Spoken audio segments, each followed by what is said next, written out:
নমস্কার বন্ধুরা, কেমন আছেন সবাই? বং বৌমা দর্শনা চ্যানেলে আপনাদের আরও একবার স্বাগত জানাই। আমি দর্শনা চলে এসেছি আপনাদের সঙ্গে আজকে দারুণ একটি ব্লগ শেয়ার করতে। আজকে হচ্ছে শুভ রামনবমী, তাই আপনাদের সবাইকে জানাই শুভ রামনবমীর অনেক অনেক শুভেচ্ছা। আপনারা সবাই আজকের এই দিনটিকে খুব ভালোভাবে কিন্তু পালন করবেন। এখন হয়ে গেছে দুপুর আর চলে এসেছি আজকে পুকুর ঘাটে। তো হঠাৎ করে কেন পুকুর ঘাটে আসলাম আর কেন ইচ্ছে হলো সেটাই আজকে তোমাদের সঙ্গে শেয়ার করব। আর দেখো বন্ধুরা, এই ছোট্ট আম গাছটিতে এবছর প্রথম আম ধরেছে। এবার খেয়ে দেখতে হবে যে আমটা কতটা ভালো হয়েছে নাকি খারাপ লাগবে, তো সবই তোমাদের সঙ্গে শেয়ার করব। আর চলে এসেছি পুকুরে, তো চলো বন্ধুরা ভিডিওটা শুরু করা যাক। বন্ধুরা দেখো, এখন দুপুর হয়ে গেছে আর দুপুর হয়ে যায় মাত্রই তো স্নান তো করতেই হবে। তো এখন তো স্নান বলতে গেলে প্রত্যেক বাড়িতে বাড়িতেই কলের জলই সবাই স্নান করে, কিন্তু আগে আমরা ছোটোবেলায় সবসময় জন্যই পুকুরেই স্নানটা করতাম আর ভালোও লাগতো খুব। আর এখন তো সেরকমভাবে স্নান তো করাই হয় না, কিন্তু আজকে ভাবলাম আমি পুকুরেই স্নান করব। তো মা বলছিল যে করিস না স্নান, কিন্তু আমি কেন শুনবো, আমি তো করব, এটা হচ্ছে কথা। তো চলো আমি তোমাদের পুকুরটা দেখাই, ঠিক আছে? স্নানটা এবার কি হবে দেখাতে পারবো না কি আমি বলতে পারছি না, কি কারণ ক্যামেরা ধরার কেউ নেই।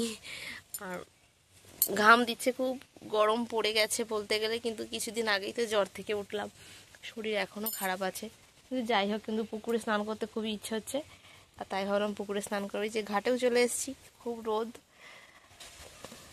দাঁড়াও দেখাই ওনাকে।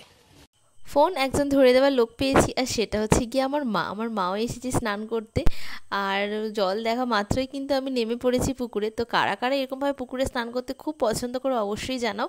আর এখন তো পুকুরে স্নান করতেই পারে না, কারণ স্কিন প্রবলেম হয়, অনেক কিছু হয়। এখন নতুন নতুন সময়ে নানান ধরনের প্রবলেম আসছে, কিন্তু আগে আগে এরকম কিছুই হতো না। এখন ধীরে ধীরে দেখছি এইসবগুলো আসছে, তাই জন্য পুকুরে এখন একদমই স্নান করি না।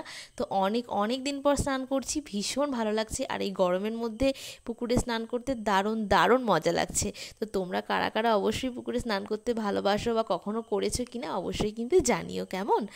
আর আজকে তাড়াতাড়ি একটু স্নানও করেও নিচ্ছি, দুপুর হয়ে গেছে ঠিকই কথা, কিন্তু দুপুরের পরে আজকে আমি আর মা রামনবমী উপলক্ষে যাব একটু মন্দিরে পুজো দিতে। তো সেটাও তোমাদের সঙ্গে নিশ্চয়ই শেয়ার করব। আর তাই এখন তাড়াতাড়ি করে একটু স্নান করে নিচ্ছি। তো চলো বন্ধুরা, স্নান হয়ে গেছে, স্নান করে যে একটু বসে আছি। মায়ের স্নান হলে একসঙ্গে আমরা ঘরে যাব। দাঁড়া, একটা জিনিস দেখাচ্ছি কি করছে, দেখো আমার মা।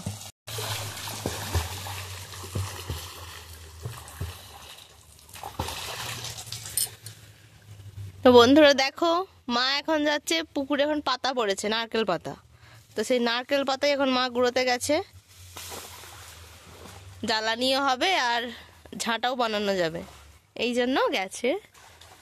ওই ধার ধার দিয়ে একটু একটু হেঁটে হেঁটে যাওয়া যাবে, কিন্তু মাঝখানটাতে একদমই পায়ে কাদা থই কিছুই লাগবে না, এই হচ্ছে ব্যাপার। মা পাতাটার উপরে চেপে চলে আসো এবার।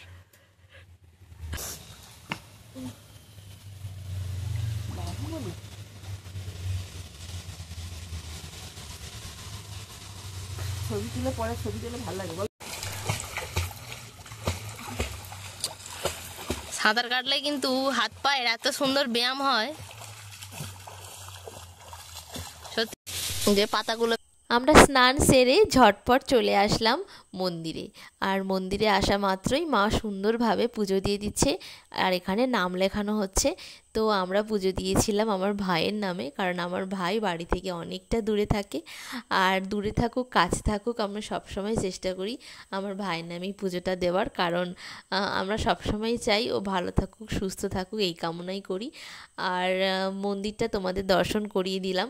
তোমাদের গালিয়ারা এই হনুমানজি মন্দিরে আসার সবার আমন্ত্রণ রইল, সবাই কিন্তু একবার হলেও দেখতে এসো, আশা করি আপনাদের সবার অবশ্যই ভালো লাগবে এই জায়গাটাতে আসলে।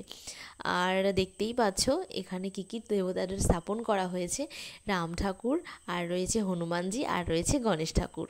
আর এবছর প্রথম এই মন্দিরটা নতুন নির্মাণ করা হয়েছে, আর সুন্দর করে এই মূর্তিগুলোও বানানো হয়েছে। তারপরে এবছর প্রতিষ্ঠা প্রথম হচ্ছে এখানে, আগেও ছিল কিন্তু সেটা ছোট্টভাবে ছিল, শুধুমাত্র বজরংবলীরই মূর্তি ছিল, কিন্তু এবছর প্রথম এভাবে সুন্দর করে স্থাপন করে পুজো করা হচ্ছে। আগেও অনেকবার এসেছি, তো এখন এবছর নতুন তো যেকালে প্রতিষ্ঠা করে হচ্ছে, আসতে তো অবশ্যই হবে, তাই জন্য চলে আসলাম।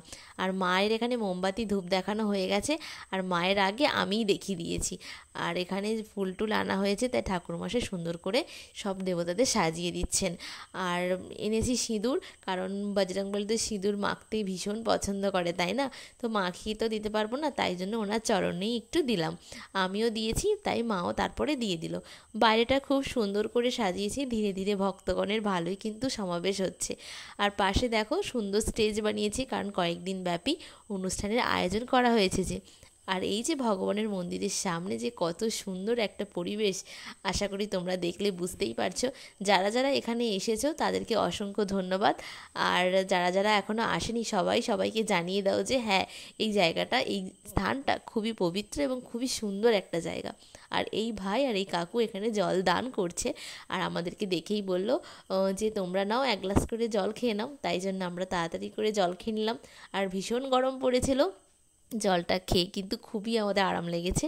এখন আমাদের পুজো দেওয়া একদম কমপ্লিট হয়ে গেছে, আমি আর মা বেরিয়ে পড়েছি বাড়ির উদ্দেশ্যে।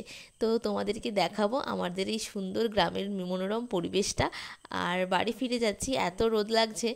আর এইখানেটা করেছে এবছর, নতুন করেছে এটা, সেলফি পয়েন্টও বলতে পারো, বা ছবি তোলার একটা জায়গা, যেখানে সবাই দাঁড়িয়ে ছবি তুলতে ভীষণ পছন্দ করে। আর সামনেই রয়েছে এই যে আমাদের লঞ্চ ঘাট, আর এখানে একটা নৌকোও বাঁধা রয়েছে। এইমাত্রই আসলো নৌকোটা। আর এই সুন্দর পরিবেশ দেখলে মন প্রাণ জুড়িয়ে যায়। ভীষণ বাতাস হচ্ছিল, ঠিকই কথা, কিন্তু প্রচণ্ড রোদ ছিল, প্রচণ্ড রোদ। তাই মাকে বললাম আর দেরি না করে তাড়াতাড়ি ঝটপট ছাতাটা টাঙিয়ে নাও। আর এই যে আমরা যাচ্ছি বাড়ির উদ্দেশ্যে। আজকে মা আমাকে বললো সোজা এখন বাড়ি না গিয়ে মা আমাকে একটা অন্য জায়গাতে নিয়ে যাবে।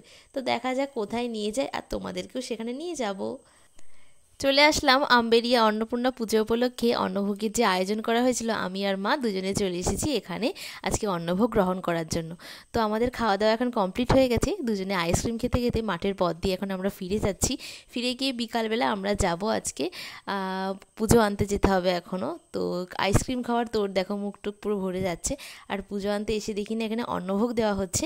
আর সবাই ভালো থাকবেন, সুস্থ থাকবেন।